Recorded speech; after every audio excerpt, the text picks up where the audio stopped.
Hola, ¿qué tal? En este video tutorial vamos a ver ejercicios de comparación simple. Yo soy el ingeniero Richie Camilo y esto es parte del programa de la asignatura de diseño de experimento por computadora. Primero debemos establecer los aspectos generales del diseño del experimento.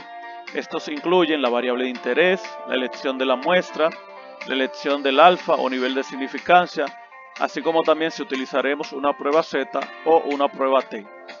El segundo paso consiste en el planteamiento de las hipótesis, la hipótesis nula y la hipótesis alterna. En tercer lugar tenemos el cálculo del estadístico de prueba, sea que sea un estadístico de prueba Z o un estadístico de prueba T. Seguimos con la búsqueda del estadístico de prueba en la tabla Z o T. El quinto paso es la evaluación con el criterio de rechazo, para poder determinar si rechazamos o aceptamos la hipótesis nula. Y así llegaremos a conclusiones y recomendaciones. Pues veamos este ejemplo. Un proveedor ofrece lotes de tela a un fabricante de textiles. El fabricante desea saber si la resistencia a la ruptura promedio excede los 200 psi. De ser así, el fabricante aceptará el lote. La experiencia pasada indica que un valor razonable para la varianza de la resistencia a la ruptura puede ser de 100 psi cuadrado. Se tomó una muestra aleatoria de 4 ejemplares, dando una resistencia a la ruptura promedio de 214 psi. Además, se especifica un nivel de significancia de 0.05. ¿Qué conclusiones y recomendaciones podemos dar al fabricante? Estamos frente a un experimento de comparación simple, en el cual se compara la media mu versus un valor nominal deseado, que es mu sub 0, 200 psi. Eso significa que nuestra variable de salida es la resistencia a la ruptura, que se denota como mu, y el fabricante está colocando como valor deseado que exceda los 200 psi, o sea que la resistencia a la ruptura sea 200 psi o más. La variable de interés, como hemos establecido, es la resistencia a la ruptura, que se mide en psi. Como vimos en el ejercicio, tenemos una muestra de 4 elementos. A esa muestra se le buscó el valor promedio, que está representado por Y y un segmento encima, y eso es igual a 214 psi. Ese valor fue buscado con la fórmula que ya conocemos de nuestro curso de estadística, que se muestra ahí. El nivel de significancia establecido es de 0.05. Y de acuerdo a los datos del experimento, vemos que debemos usar una prueba Z, ya que conocemos la varianza que es de 100 psi. Planteamiento de las hipótesis. En el ejercicio encontramos una información importante que me dice que el fabricante desea saber si la resistencia a la ruptura promedio excede los 200 psi. Esa información me va a ayudar a mí a determinar cómo es mi hipótesis alterna. El planteamiento de la hipótesis sería como sigue. Vemos la hipótesis nula establecida, donde dice que el valor medio de la variable de interés, que es la resistencia a la ruptura, es igual a un valor nominal deseado, contrarrestada por una hipótesis alterna que dice que ese valor medio debe exceder o es superior al valor nominal deseado.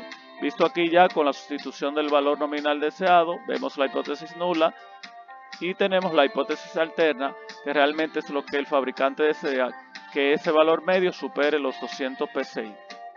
El cálculo del estadístico de prueba, para ello tenemos informaciones como esta. Conocemos la varianza poblacional, sigma al cuadrado. Estamos comparando versus un valor nominal deseado, que en este caso es 200 psi. Y la hipótesis alterna es del tipo mu mayor que mu sub 0.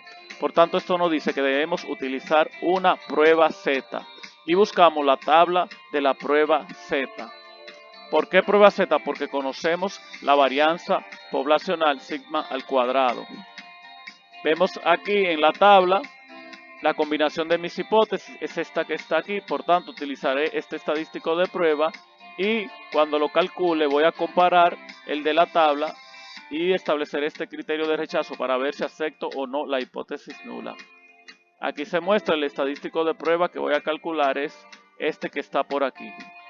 Cuando hago ese cálculo, obtengo este valor, que mi estadístico de prueba, Z sub 0, es de 2.80. En este momento vamos a ver cómo encontramos el estadístico de prueba Z en una tabla de distribución Z.